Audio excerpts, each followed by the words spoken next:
Visiems, o aš kurgi savo antradienio pradedu filmavimus, tai aišku, iš Mannheimo aukciono. Tai kaip ir dabar, esu atvažiavęs Mannheimo aukciono, pafilmuosiu, esu dabar Fort Lauderdale aukcione, po to žadu važiuoti iki West Palm Beach, dar ten yra mašinėlė. Tai va, pirmas automobilis, ką jums noriu parodyti, tai yra BMW X1. 18 metai, 83 000 mylių rida, juodas spalvykiai, X-Drive'as, 2 litrai, 4 varomi ratai. Neblogas automobilis iš tikrųjų, turi šiokių tokių pabraižymų. Numatoma kaina aukcione bus kažkur tai nuo 9 iki 10 tūkstančių dolerių turėtų būti. Žinai, tiksliai negalim pasakyti, kai visą laiką sakom, reikia dalyvauti, bandyti, tai nieko nekainuoja. Tai va, galim pasižiūrėti, fainas automobiliukas. Aukcionas bus rugpjūčio 21 dieną. Juodas salonas, juoda išorė, sėdynės, kaip matot, neišsėdėtos.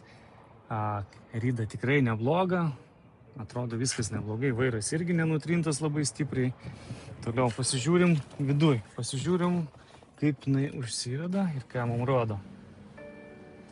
Taip, skaidelis švarus, gražus, čia viskas irgi neištrinta, neišsėdėta, nesuplėšta. Čia yra Mannheimo aukcionas, švarus taitlai, nenurašyti draudimo automobiliai, mato, turi ir panoramą, varikliukas dirba gražiai.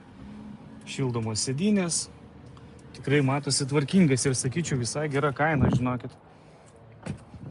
Kai kurių momentų, aišku, bus kėbulo pabraižymų kosmetinių, kas mane stebi, tikrai žino, kad amerikiečiai neprižiūri tų automobilių ir tikrai reikės ar papoliruoti, ar kažką tai patvarkyti. Diskas tvarkingas, priekinis visą laiką, aišku, labiausiai nukenčia, šiek tiek yra pabraižytas, bet daugiau tokių stipresnių pažeidimų liktai nesimato. Tuoj dar apeisim visą, pasižiūrėsim. Biškiant dangčio pabraižymas, bet ten irgi poliravimo užteks ir nusipoliruos. Yra nauji kilimėliai netgi sudėti, nebuvo naudojami. Lempa, vat matau, yra išdūžus. Toliau čia irgi pabraižymas, bet čia reikia polirolio ir viskas sutvarkys geras meistras. Ir priekinis diskas irgi šiek tiek pabraižytas. Iš priekinės dalies, ką matom, tai yra čia ant bamperio priekinio, bet irgi, čia smulkus.